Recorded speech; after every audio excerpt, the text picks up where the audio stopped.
So let's see our next question. Using properties, we have to prove that this determinant equals to 1 plus a square plus b square की whole power cube है आप लोगों के पास. It means इस determinant के जो हमारे पास factors आ रहे हैं वो आ रहे हैं 1 plus a square plus b square, वो भी 3 टाइम्स आ रहे हैं हमारे फैक्टर्स वाले. ठीक है. सो हमने सीखा हुआ है कि अगर हमें किसी डिटर्मिनेंट को प्रूव करना हो कोई product of the factors, then हम लोगों की मेन कोशिश होती है कि हम लोग उन फैक्टर्स में से कोई भी एक फैक्टर यहाँ पे बनाने की कोशिश करें. सो यहाँ पे तो हमारे पास फिलहाल एक ही फैक्टर है जो है 1 plus a square plus b square, जो कि 3 टाइम्स रिपीट हो रहा है. ठीक है. सो क्यों ना हम 1 plus a square plus b square को इनमें से किसी भी एक या दो या तीनों एलिमेंट्स में फॉर्म कर सकें.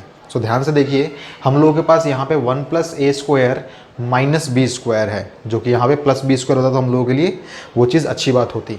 यहाँ पे हमारे पास 1 माइनस में a square plus b square है, तो यहाँ पे भी अगर हमारे पास प्लस होता तो हम लोगों के पास वो फैक्टर बन जाता, और यहाँ पे भी अगर हमारे पास दोनों जगह प्लस प्लस होते तो हमारे पास वो फैक्टर्स बन जाते. बट यहाँ पे इनमें से कुछ भी नहीं है. ठीक है. इंपॉर्टेंट सवाल है वाला, ध्यान से देखिएगा प्लीज़.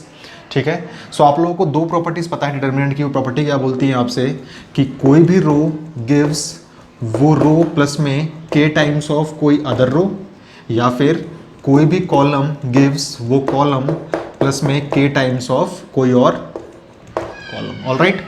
सी जे कर लीजिए आप लोग यहाँ पे. ओके. सो ध्यान से देखिए, आप इन दोनों में से कुछ भी अप्लाई कर सकते हैं, बट यहाँ पे ध्यान से देखिए, अगर मैं कॉलम 1 के अंदर यानी कि 1 प्लस में ए स्क्वायर माइनस में बी स्क्वायर, मैं सिर्फ एक एलिमेंट लेके चल रहा हूँ अभी. अगर मैं कॉलम 1 के अंदर बी टाइम्स ऑफ यानी कि माइनस का 2, ये हो जाएगा b square, b times of column 3 को सब्ट्रैक्ट कर दूँ तो मेरे पास यहाँ मिल जाएगा 1 प्लस में a square and this will be plus का बी स्क्वायर. ओके. सो देखिए, हम लोगों ने ये प्रॉपर्टी अप्लाई करी है कॉलम 2 के ऊपर. कौन सी? कॉलम 2 गिव्स कॉलम 2 प्लस में बी टाइम्स ऑफ कॉलम 3 हमने अप्लाई किया, तो हमें एक एलिमेंट तो ऐसा बनता हुआ दिख रहा है. ठीक है. सिमिलरली आप एक और चीज़ देखिए, अगर मैं कॉलम 2 का ये एलिमेंट पिक करूं, सो मेरे पास है 1 माइनस में ए स्क्वायर एंड प्लस का बी स्क्वायर. अगर मैं कॉलम 2 के अंदर ए टाइम्स ऑफ कॉलम 3 कर दूं, क्या ए टाइम्स ऑफ कॉलम 3 आपका बना देगा इसको 2a स्क्वायर, और अगर मैं दोनों को ऐड कर दूं तो ध्यान से देखिए हमें मिल जाएगा 1 प्लस में ए स्क्वायर एंड प्लस का बी स्क्वायर. सो हमारे पास वो दो एलिमेंट्स आ रहे हैं जिसकी वजह से हम लोग इस फैक्टर को बना सकते हैं और आगे सवाल को अपने फर्दर प्रोसीड कर सकते हैं. ऑलराइट. सो देखिए हमने क्या कहा, हमने कहा पहले बोला let LHS equals to this determinant, because हमें ये प्रूव करना है. देन हमने क्या अप्लाई किया हम लोगों ने C1 gives C1 minus b times of C3. देखिए हम अप्लाई कर सकते हैं इसको. ABC सबके सब एक स्केलर हैं, कांस्टेंट हैं. Alright. So and C2 gives C2 minus में नहीं प्लस में, बिकॉज हमने प्लस किया है यहाँ पे, प्लस में A टाइम्स ऑफ C3. याद रखिएगा, दो ऑपरेशंस आप लोग तभी अप्लाई कर सकते हैं जब सेकंड ऑपरेशन में जो कॉलम्स या रोज आपने इस्तेमाल करी हैं वो रोज या कॉलम्स ऊपर वाले ऑपरेशन चेंज ना कर रहा हो. ऊपर आपका C1 चेंज हो रहा है, नीचे आप लोगों ने C1 कहीं पे यूज ही नहीं किया. ऑलराइट. सो हम लोग इसको रब कर देते हैं फिलहाल, और इसको भी रब कर देते हैं, और देखते हैं कि इस ऑपरेशन को अप्लाई करने के बाद हमारे LHS में क्या क्या चेंजेस होते हैं. सो हम लोगों ने C1 को किया है C1 माइनस में B टाइम्स ऑफ C3. पहले तो हम इसको बना देते, तो ये हमने बनाने के लिए किया था यहाँ पे काम. सो ये बन जाएगा हमारे पास 1 प्लस में ए स्क्वायर प्लस में बी स्क्वायर. ऑलराइट. देन ध्यान से देखिए 2AB है आपके पास, 2AB, एंड आपको करना है माइनस में B टाइम्स ऑफ, सो ये हो जाएगा कम्प्लीटली 0. ठीक है. एंड देन ध्यान से देखिए, सो आपके पास यहाँ पर है 2B एंड आपको करना है B टाइम्स माइनस करना है, सो ये हो जाएगा माइनस में B टाइम्स ऑफ 1 माइनस में ए स्क्वायर माइनस में बी स्क्वायर. सो देखिए क्या ऑब्टेन होगा आपके पास, तो आपके पास ऑब्टेन होगा 2B एंड देन माइनस में B एंड देन प्लस का a square B and then plus का B cube. 2B minus B will be only B plus a square B and plus में B cube. इन तीनों terms में आपके पास B आ रहा है, तो आप B को निकाल लीजिए बाहर. ये हो जाएगा 1 plus a square and plus b square. So आप लोग देखिए सिंप्लीफिकेशन मैंने कर दिया आपके लिए पूरा अप्लाई करने के बाद. सो आप इसको बोल सकते हैं B times of 1 plus a square plus b square. Okay. So ये हमारे पास कॉलम 1 के सारे एलिमेंट्स निकल के आ गए using this operation. Okay, now अब हम लोग C2 के सारे एलिमेंट्स निकालते हैं बाय अप्लाइंग दिस ऑपरेशन। तो हम इसको रब कर देते हैं यहाँ से। ओके, देन C2 के एलिमेंट्स क्या होंगे फटाफट देखिए। सो हमारे पास पहला एलिमेंट है 2AB, हमें प्लस करना है A times of C3, this will be minus का 2AB। आप जानते हैं दोनों कैंसिल आउट हो गए जाएंगे 0, सो यहाँ मिल जाएगा हमें first element 0।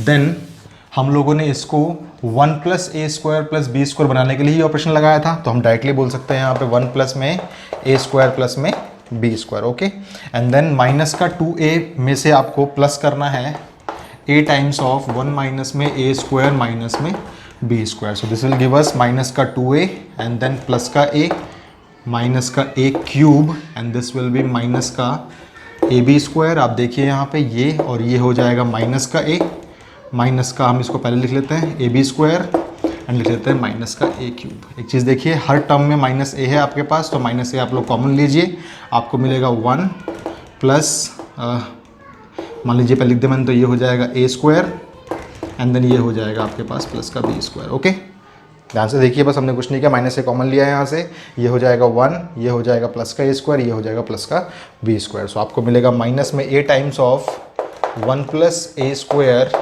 Plus b square and then C3 आप लोगों का एज इट इज था, तो ये हो जाएगा माइनस का 2b only 2a and 1 minus में a square minus b square. So इस चीज़ को हमने यहाँ से रब कर दिया। अब ध्यान से आप लोग ऑब्जर्व कीजिए, आप लोग कॉलम 1 से 1 plus a square plus b square common ले सकते हैं, बिकॉज वो टर्म आपके पास यहाँ भी प्रेजेंट है, यहाँ भी प्रेजेंट है, और जहाँ 0 होता है वहाँ सब कुछ होता है, इसलिए यहाँ भी प्रेजेंट है। सिमिलरली कॉलम 2 से भी आप लोग 1 plus a square plus b square को कॉमन ले सकते हैं, बिकॉज वो चीज़ यहाँ भी प्रेजेंट है, यहाँ भी प्रेजेंट है, और जहाँ 0 होता है वहाँ भी प्रेजेंट है। सो आपने बोला taking out what 1 plus a square plus b square from C1 and C2। Okay, C2। So देखिए क्या मिलेगा आपको, 1 plus a square plus b square निकला एक बार, 1 plus a square plus b square निकला दो बार, आपको मिलेगा 1 0 एंड ओनली b एंड देन 0 1 and minus a and then minus 2b only 2a and 1 minus में a स्क्वायर माइनस में b स्क्वायर। सो जब आप लोगों ने कॉमन आउट निकाला a square plus b square plus 1 को कॉलम 1 से और कॉलम 2 से, देन आपके पास ये चीज़ ऑब्टेन होके आई। नाउ अब आप लोग सिंपली इसको एक्सपैंड कर दीजिए किसी भी रो या किसी भी कॉलम के अलॉन्ग, बिकॉज अब आप लोग यहाँ पे जल्दी ज़ीरो नहीं बना सकते और ना ही यहाँ पे जल्दी ज़ीरो बना सकते हैं आप लोग। सो इसको जल्दी हम लोग एक्सपैंड करते हैं। सो हमने कहा एक्सपेंडिंग अलॉन्ग, आपकी मर्ज़ी है, आप किसी के भी अलॉन्ग एक्सपैंड कीजिए इसको। चलिए हम लोगों ने इसको एक्सपैंड कर लिया, मान लीजिए रो 1 के अलॉन्ग। सो इसको हमने कहा एक्सपेंडिंग अलॉन्ग रो 1। देखिए आपको क्या ऑब्टेन होगा, तो आपको ऑब्टेन होगा 1 प्लस में ए स्क्वायर प्लस में बी स्क्वायर की होल स्क्वायर एंड देन आपको पता है प्लस माइनस प्लस होता है, तो ये हो जाएगा 1 times of what this into this is 1 into this thing is this thing only. So ये हो जाएगा 1 माइनस में ए स्क्वायर माइनस में b square and then minus में दिस इंटू दिस इज, आप देखिए माइनस में माइनस का हो जाएगा प्लस, सो ये हो जाएगा प्लस में 2 times of A square. Okay, और भी चीज़ बची हुई है यहाँ पे, सॉरी। देन आप लोगों को करना है माइनस वाली टर्म मत लिखिए, देन आपको करना है माइनस में 2b times of what this into this is 0 minus का b हो जाएगा ये, ठीक है। तो हम लिख देते हैं यहाँ पे 0 एंड माइनस का b। सो आप लोगों ने जब इसको रो 1 के अलॉन्ग एक्सपेंड किया तो आपके पास ये एक्सपेंशन आया। नाउ अब हम लोग इसको सिंप्लीफाई करेंगे बस। सो सिंप्लीफिकेशन हम लोग करते हैं इसका। सो इसका हम लोग सिंप्लीफिकेशन करते हैं। सो देखिए हमें क्या ऑब्टेन होगा, हमें ऑब्टेन होगा 1 प्लस में ए स्क्वायर प्लस में बी स्क्वायर की whole square and then this will be what, this will be 1 into ये पूरी चीज़ क्या होगी, तो ये हो जाएगा 1। और ध्यान से देखिए ये आपके पास है यहाँ पे 2 टाइम्स ऑफ ए स्क्वायर, में से ए स्क्वायर जाएगा तो प्लस का ए स्क्वायर बचेगा एंड देन माइनस का बी स्क्वायर एंड ये हो जाएगा आपके पास प्लस का 2 times of b square. Okay, so आपको मिलेगा 1 प्लस में ए स्क्वायर प्लस में बी स्क्वायर एंड देन यहाँ क्या बचेगा आपके पास, देन अगेन देखिए 1 plus a square and this will be plus का b square. So ultimately you will get what, you will gate 1 plus में यहाँ पे स्क्वायर है ए स्क्वायर प्लस बी स्क्वायर की होल क्यूब हमें मिलेगी, जो कि हमारा RHS का पार्ट था। एंड हेंस ये भी हमने प्रूव कर दिया। तो हेंस प्रूव्ड ये क्वेश्चन भी हम लोगों ने कर लिया, ठीक है। सो ये क्वेश्चन भी इंपॉर्टेंट है बिकॉज बहुत से बच्चों के माइंड में स्ट्राइक नहीं होता कि हम लोग यहाँ पे कौन सा ऑपरेशन लगाएं। मैंने आपको बताया था कि जब कभी भी आपके पास डिटर्मिनेंट इक्वल्स टू कुछ फैक्टर्स हों, सो आप लोग कोशिश करेंगे कि आप लोग कुछ भी तरीके से कोई एक फैक्टर किसी भी एक एलिमेंट में बना दें एंड देन सवाल को प्रोसीड करें। यहाँ पे आपके पास 1 प्लस में ए स्क्वायर प्लस में बी स्क्वायर बनाने के लिए यहाँ आवश्यकता थी इस ऑपरेशन की और यहाँ आवश्यकता थी इस ऑपरेशन की। आप लोग चाहें तो इस एलिमेंट को भी बना सकते हैं बाय यूजिंग दीज 2 एलिमेंट्स, वो लोग आप खुद सोचिएगा, ठीक है। सो ये इस क्वेश्चन का रिक्वायर्ड सॉल्यूशन है। इसको प्लीज़ आप लोग अपनी नोटबुक्स के अंदर नोट डाउन कर लीजिए।